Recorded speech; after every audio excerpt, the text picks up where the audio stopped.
How do I always hit? All right, take two.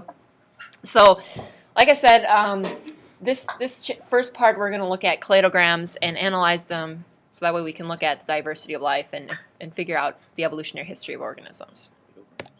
Yes. So remember, with evolutionary biology, we're both looking at the process and the history of it. We've talked about evolution, and now we're going to kind of dive into the history of it. You know, we've looked at natural selection and other processes that can change populations within a species of organisms, and we've noticed that these processes can lead to the origin of new species. But the main question here is, we're trying to reconstruct the history of life. Which organisms derived from which organisms and so forth.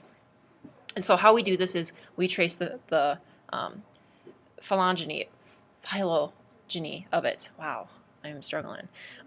Which means tribe origin, the evolutionary history of a species or a group of the related species. So we're going to reconstruct it, and this is called systematics. So first we're going to talk about naming and grouping of organisms. This may seem like review from 7th grade. King Philip doesn't usually No. King Philip something grape soda. I don't know. Order, class, genus, species. Okay. How we name organisms. So it is a binomial system, which means it has two names, like a first name and a last name. This was invented by Carolus Linnaeus. He's the father of taxonomy, Swedish naturalist. Established this in the 18th century, and the binomial name, or the scientific name, is the genus and the species. So the genus is the group of organisms assigned. The species is a descriptive word of that organism, so like Canis familiaris, or Homo sapiens. Okay. Where else was I going to go with this? No, that's all I got to say. Okay. Now, when Carolus Linnaeus, when he was classifying organisms, he had 6 different classes. He had quadrupeds, birds, amphibia, fishes, insects, worms. But today, now we just have mammals. I think it's pronounced aves or aves, which is the birds. Amphibians, reptiles are kind of grouped together, and then we have our fishes. So we've lost some of these classes. But the main important thing is nomenclature. It's really important because I've mentioned this in 7th grade. When I say daddy long legs, what do you think of? Okay, and if you were to go over to the UK and talk about daddy long legs, they think you're talking about mosquitoes. What? Yeah. So it's really important that we have nomenclature, so everyone is talking about the same thing. We have a scientific name for a certain species, so that way it's known universal. Oh, you're talking about, mosquitoes, or no, you're talking about spiders and so on. Yeah. Invertebrates. I mean, like the mammals or the birds, are they not part of any of that? Like you see how they're just left out on the current one? Yeah. Well, I think this is they're invertebrates, and so invertebrates, like this is all mammals. Like he was just being very, very specific, but these would be grouped together as invertebrates. So yeah, you're right. I should probably add invertebrates over here. Good Lord. All right, so systematics tries to unite all forms of life on Earth. Remember, if our fossil record was perfect, we could trace evolutionary history, but we know that our fossil record is far from complete and probably never will be complete. So we have to rely on evidence that best establishes the hypothesis of those evolutionary relationships. So again, we'll go back to systematics, which means we're going to reconstruct and the study of these evolutionary relationships. So we look at similarities and differences between species. And from those similarities and differences, we construct this evolutionary tree.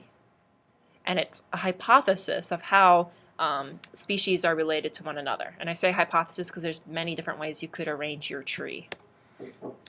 In a tree, branching usually depicts relationships. So like when Darwin, when he started to construct his branching diagrams, he said it's kind of like everyone derives from a single common ancestor. It kind of looks like a tree. And so this process of descent with modification results that in all species are related to one another in some kind of branching fashion. And we'll get to those diagrams in a second here. But just so you know that the evolutionary tree that you see may not accurately predict those relationships.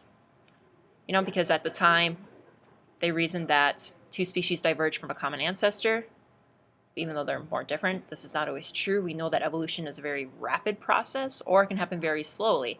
And it's not always unidirectional. It's oscillating. It goes up, it goes down, it goes up, it goes down. It's left jaw, it's right jaw. So it's not always constant. We also know that evolution is not always divergent, you know, where they split and they separate and they become new species. But it's also convergent, which means that two species independently evolve at the same time. So like poison dart frogs in South America versus Africa. They have similar habitats, similar adaptations. So how do we read a tree? All right. The most effective way is to look at common structures in an organism. And so you gather all this information, all this data, and then you form it, organize it into a table, and then from there you make your tree. And so we'll actually do one together in class. But it takes a lot of practice to interpret them correctly, and there's a lot of vocab in this chapter. So I do have a few YouTube clips that I strongly urge you to just check out. They're not long. They're like 5 to 6 minutes.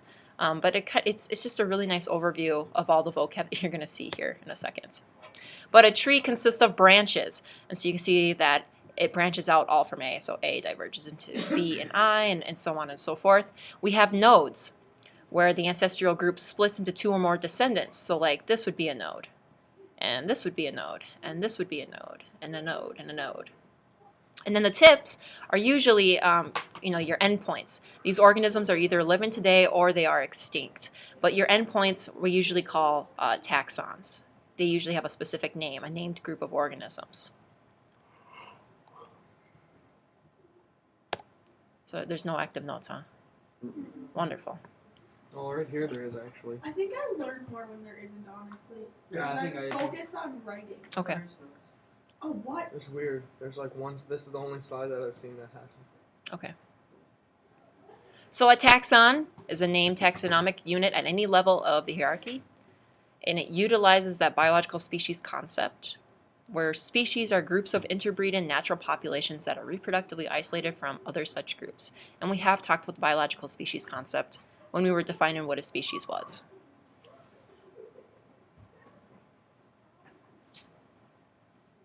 Now there is an international code for zoological nomenclature, or the ICZN. You could access this website and figure out the scientific name of pretty much any organism. Sometimes there's like debates about names, and then it goes to this committee and then they finalize it. But you can see that this gray wolf here is a mammal, so it belongs in the class Mammalia. It's a carnivore, so the order is Carnivoria. It's a dog, so it's a canine, that's the family. And then we have the genus species, Canis lupus. So, kind of like filters down from general to specific. Now there are 3 domains, and this would be above, kind of like your class, like the 3 domains would be way up here. Bacteria, archaea, eukarya. And so eukarya, all life forms that have multicellular cells, a nucleus, organelles. Bacteria, unicellular, no nucleus, archaea, so on. But you can see that at one point, if we're talking about trees, they kind of had to all derived from one thing. So you see all the tiny little branches there. Okay, methods of classification. So when we look at taxa, we can explain relationships using some vocab words here. Monophyletic. Group includes most recent common ancestor in all descendants. We like to call this a single tribe or a clade. Paraphyletic. The group includes most recent ancestor but includes some descendants. And polyphyletic. Group does not include the most recent common ancestor of all group members and is derived from 2 or more ancestral lineages. Now, I color-coded these because on the next slide, this is what it means. So if I go back to my monophyletic, a group includes the most common ancestor of all descendants. It's a single tribe. This would be a clade. Like all these individuals come from bees, so I could call this a clade. I could probably also call this a clade as well. So there's multiple clades. Paraphyletic group includes the most common ancestor but includes some descendants. So here I have the most common ancestor, but I'm also excluding these descendants. And then finally, the polyphyletic, which is the pink. You can see right here that I'm definitely excluding some more organisms, but right here. Okay, there's two ways to quantify the degree of similarity. We have the phonetic approach, which means that we kind of look at DNA sequences and look at differences between the two. And then we have the cladistic approach, where we're going to reconstruct a tree based on characters of these organisms, or we like to call them synapomorphies. So another vocab word, synapomorphies, shared derived characters. Okay, cladistics. Cladistics requires looking at the different characteristics of an organism, and we can identify those characteristics as ancestral or derived. And so if it's derived, that means that there is a similarity that is inherited from the most common recent ancestor. And if it's ancestral, that means that that similarity arose prior to the common ancestor. So an example of ancestral versus derived, hair. That is the derived feature of mammals. All mammals have hair. So, humans have hair, but like cows have hair, monkeys have hair. Lungs is an ancestral feature because it's present in amphibians as well as mammals and reptiles. So hair is a characteristic of all mammals, but lungs, we see them in different species or different types of organisms. So that would be an ancestral feature. And so the whole purpose of cladograms is to figure out which one's ancestral and which one's derived, and then kind of have this outgroup comparison, and then from there narrow it down to from there construct your tree. So I think on this next slide here I have an example. Yes, here we go. I'm looking at 4 different characteristics, and I have species. Okay, I got human, apes, monkeys, reptiles, and fish. Now let's take a look at the characteristics before we fill this table in. Characters, I'm going to start from the bottom and work my way up. So organisms walk with a bipedal locomotion. Organism has no tail. Organism has fur. Organism has 4 legs. Now what I'm going to do is I'm going to fill in this table using zeros and ones. 0 denotes that the trait is absence. 1 denotes that it has the trait. And so if I go in and I fill this, organisms walk with a bipedal locomotion. Humans do that, right? Organism, I'm going to use a different marker here. Here we go. Organism has no tail. We don't have tails. Organism has fur. Okay, I think what they meant is by hair. Organism has 4 legs or limbs. Yeah. Oh, limbs. Yeah, it should be limbs. I think I switched it on some note, but not mine. So why'd you put down a 1 for like the tail? We don't It do says no It tail. says has Oh. no tail. No tail. Oh, okay. I know it's like opposite. Yeah. Sorry. That's why I'm starting from the bottom and working my way up. Apes, do they walk with a bipedal locomotion? Yes. No, they do not. No. But they do apes have a tail? Yeah. No. No, they don't. No. Well, They monkeys don't. have- I guess Monkeys apes. have Yeah, not same thing. No, apes and monkeys Monkey are is different. above that. Yeah. See, that's All right. Organism has fur? Yes. Yeah. Has 4 limbs? Yeah. Yes. All right. Monkey, bipedal? Yes. No. I don't know. No, they they don't. can. They use their, no, they kind of, yeah. Drag their You can just see my head bobbing up and down. Can if we hold their hand. Well, they can do it without holding a hand too. You know, Carly? Not needed. Alright, Whatever. I'm saying 0. It's 0.5. All right. Organism has no tail. False. they have tails. They have tails. Okay. No, Oh, that's sorry. Yeah. 0. Organism has fur. Yep. And then 4 limbs. Yes. Okay. Reptile. No bipedal there. Yes. Well, yes. No. No. They usually have tails. Oh, so no they're tail. Yeah. So 0. I They have a tail. Yeah. Okay. Fur. No. 4 limbs. Yep. Yes. All right. Fish. No. It's all zeros. No. They have Wait, no. tails. The Oh, wait. Yeah, tail 0 thing. means they have Ah. No, it's fine. No, they have Yeah, to. they have tails. They have tails. Don't say that's the right thing. Mix me up That's now. right. Okay. Woo. So this is what it should look like. Yay. Okay. We did it already. Just barely. Just barely. Scraped by. The whole like no tail thing for me. Okay, so then using this data, Out of tail. we can construct a cladogram. We're going to say fish are the outgroup because if we look at our table, they don't have any of the characteristics. So fish would be right here. So I would write fish right here, Poor fish. our outgroup. Now, what's the trait, the next characteristic that I can use to kind of derive from the fish? It'll be like The- four legs. The 4 legs. And so I would write right here, Geniuses. 4 legs or 4 limbs. Okay, so this characteristic derived, that's why our fish are our outgroup, and we have the rest of our organisms here. Okay, whoops, sorry, went the wrong way. Okay, so our reptiles, they are the only ones that have 4 limbs and they have nothing else. So then if I go back to this slide, reptiles would go here. But then what's the trait that occurred after reptiles? Or Has fur. Okay, so then Smart. what's the On your iPad. the monkey? And then what makes the monkey different Has a from tail. has no tail? So then Has a tail. has. Tail. Well, it Has got a tail passed 'cause on to ape have no doesn't have tail. one. it has to be has no tail.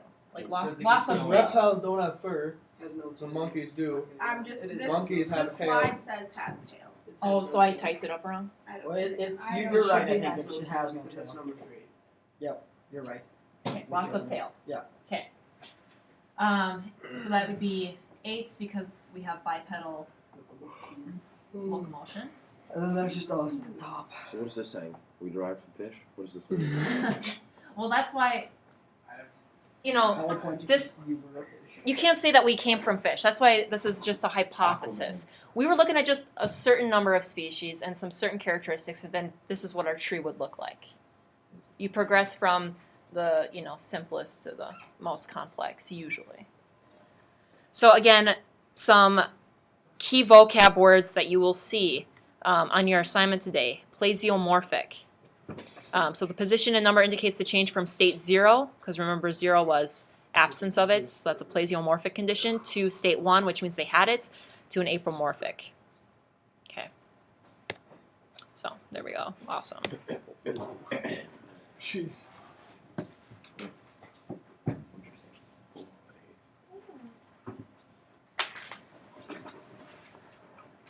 Okay.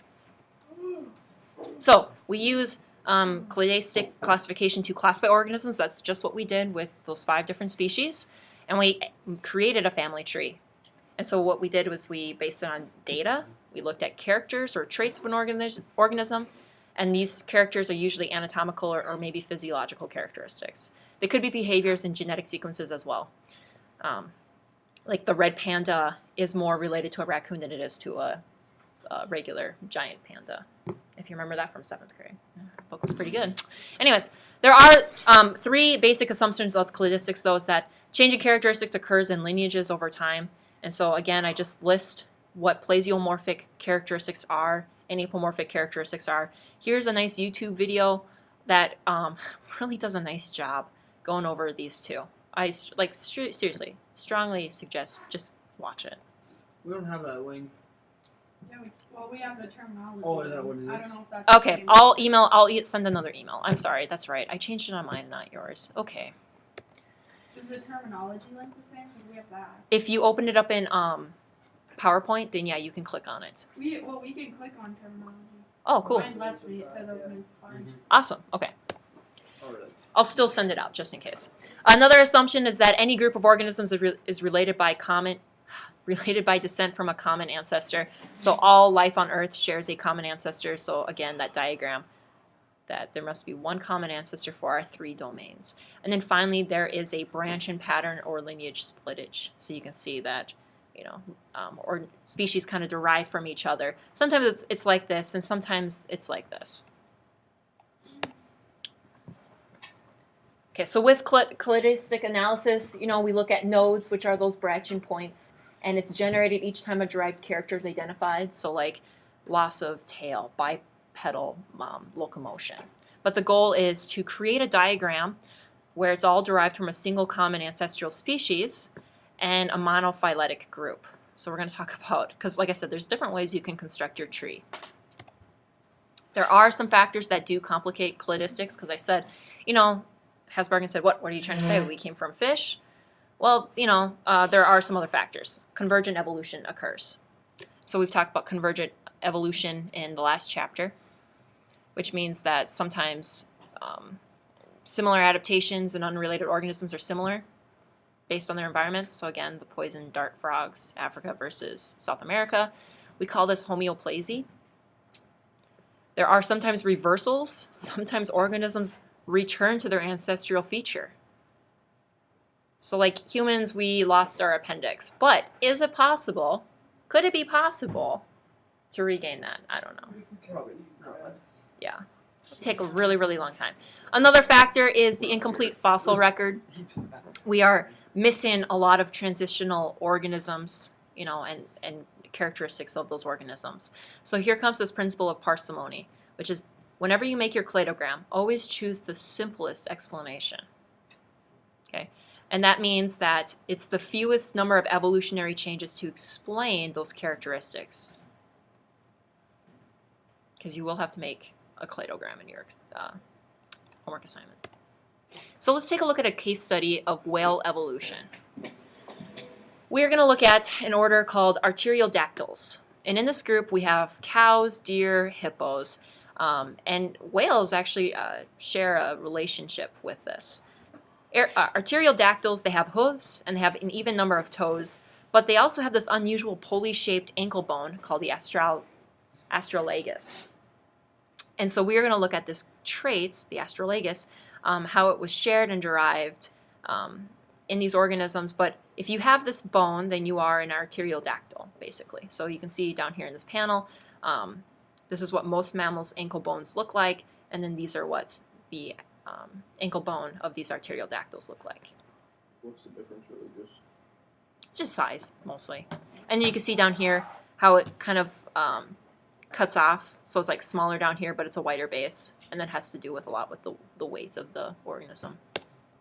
So here's some pictures of what these arteriodactyls look like. And you can see hippos are actually a part of this group as well, and giraffes. So if we were looking at the bone here, the astrolagus is a synapomorphy that identifies arteriodactyls as a monophyletic group. So we have whale that are not an arteriodactyl.